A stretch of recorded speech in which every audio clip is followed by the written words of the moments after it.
Պենտագոնը պատրաստվում է Իրանի դեմ ցամաքային գործողության, որը կտևի շաբաթներ կամ ամիսներ, The Washington Post։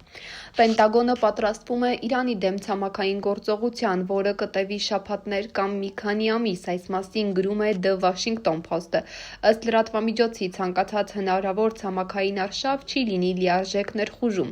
Այն կարող է ներառել հատուկ գործողությունների ուժերի և սովորական հետևակի կողմից իրականացվող ռեյդեր, լրագրողներին հայտնել են աղբյուրները։ Վերջին մեկ ամսվա ընթացքում Թրամփի վարչակազմի ներսում քննարկումները կենտրոնացած էին Իրանի Խարկ կղզու հնարավոր գրավման, ինչպես նաև Հորմուզի նեղուցի մոտ գտնվող այլ ափամերձ տարածքների վրա ռեյդերի վրա։ Նպատակն է գտնել և ոչնչացնել նավերը, թիրախավորելու ունակ զենքերը, բացատրել են աղբյուրները։ Մի աղբյուրի համաձայն Իրանի տարածքի գրավումը կվնասի կառավարության հեղինակությանը և կստեղծվի լրացուցիչ լծակներ բանակցություններում, սակայն Միացյալ Նահանգների համար հիմնական մարտահրավերը չի լինի տարածքի գրավումը, այլ այն պահող զորքերի պաշտպանությունը։